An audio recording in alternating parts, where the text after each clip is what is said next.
Hey everyone, I wanted to make a quick video just to share with you how I make these beautiful hand-drawn videos that you've probably seen on my channel. I get a lot of questions on what software I use to make these and what tablet I use, so I wanted to quickly share all that information for you. So the type of software that I use, kind of a note-taking software actually, originally intended to be designed for students.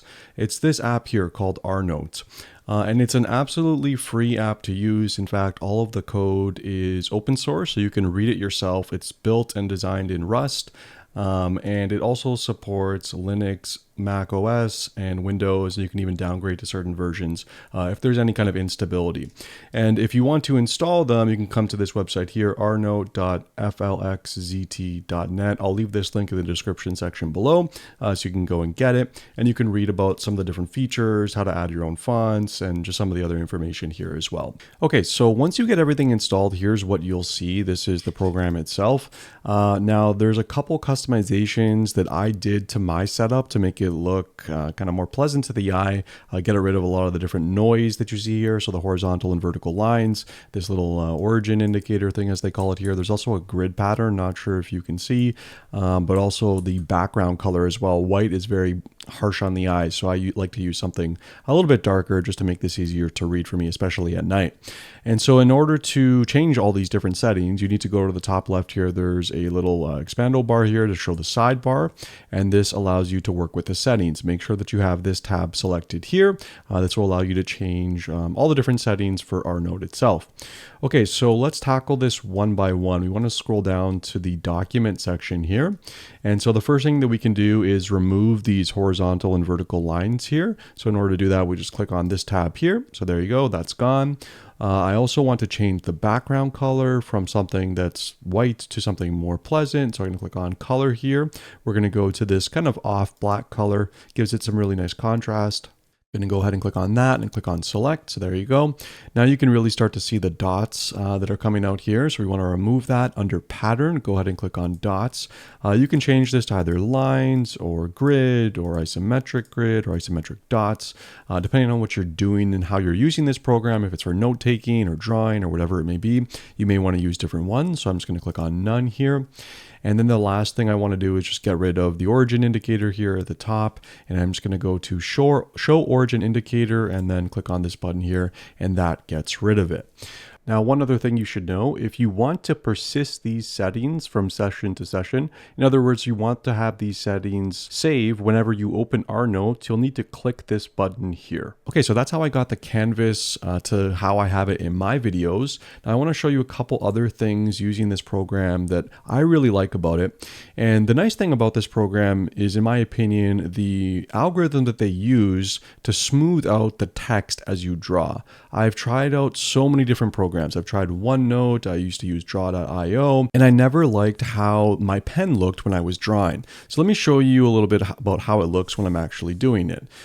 So by the way, you're going to see some like blinking of the cursor and stuff here as I draw. That's not actually what it looks like on my screen. That's just a recording bug. On my screen, it looks like this, how I'm moving around my cursor here. So just want to point that out in case you're wondering what's going on here.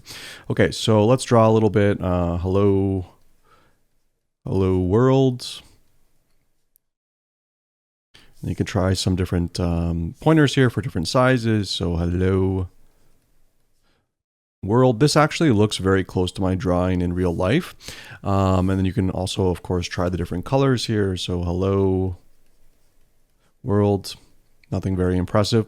Now, one of my favorite features in this application is, well, often when I'm drawing, I'm like, oh, there's something that I missed, right? And like something I want to put in between here.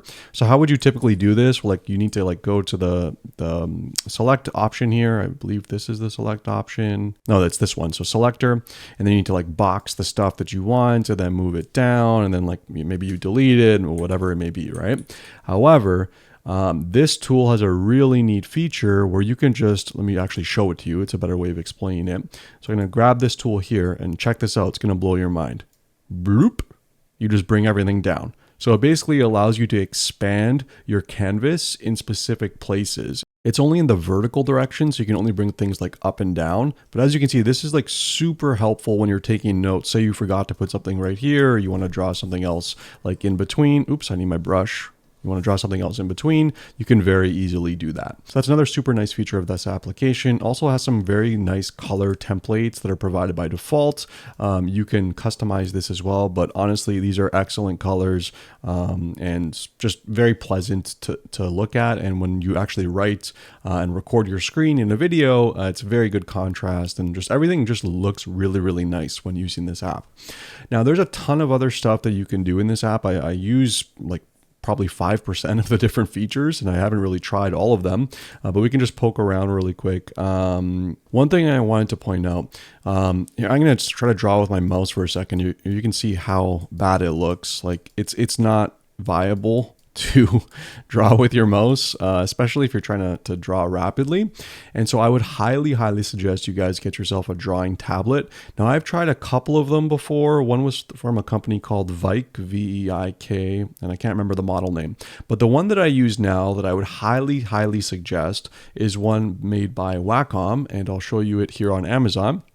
And also leave a link to it in the description section. It's an affiliate link. It helps me out. If you like this video and you want to kind of support my channel, please use the link. If not, no pressure, no worries. So it's the Wacom Intuos Medium tablet that I use. There's also a small option. Oh, I also have the wireless, which is very handy. It uses Bluetooth. There's also the wired version, which, depending on your setup, you may want to go with. However, there is the small version of this, which I think is a little bit too small, especially if you're a student. But if you want to bring this thing around and you're concerned with the size, maybe it can't fit in your school bag or something, then go ahead and get the small. It'll probably be fine. But I find that the medium is the perfect size for my desk.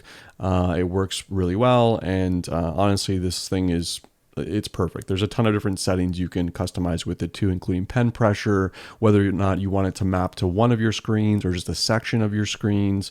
There's a lot of customization that comes with the Wacom Intuos. I think it's the standard as well. Like this is the recommended tablet most people use, which is why I decided to buy it and try it for students or anyone that wants to draw and create notes or videos online. And coming back to this, just a couple of the other features of this tool itself. I'm probably just going to kind of mess things up because I don't use this very often. So if you go to shapes, you can like draw lines. There's arrows. There's grids, which are very handy, or like tables. Oops, that didn't work. I think there's some kind of setting you need to do somewhere to say, how does this? I don't know. There's some kind of setting here, I think, where you can say how many cells that you want. It's probably probably somewhere in here, but that's fine. Ellipses, and then there's like curves. It's a very like kind of math friendly, if that makes sense, kind of tool, which is something you don't see very often. Obviously, it includes like all your text that you would typically do, so you can like do whatever you want. You can also import custom fonts, which is very handy.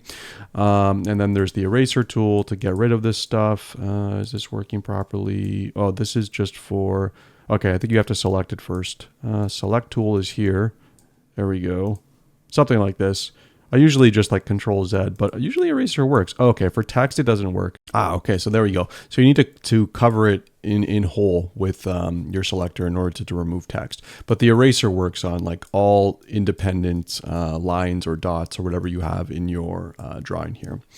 And then what else is there to know here? Yeah, there's also a laser pen thing that you can use too that highlights. So if you're doing presentations, this is very handy too. This is a relatively new feature. And then when you're ready to save your work, you can just go to the top left here and go to workspace, and then you can kind of save it to a directory or just save it as a normal file anywhere in your file system. There's also tabs supported as well, so you can create multiple tabs here if you want. Anyways, this is RNote. This is how I create all these beautiful videos. Thanks so much for watching. If you enjoyed the video, don't forget to like and subscribe, and I'll see you in the next one. Thanks so much.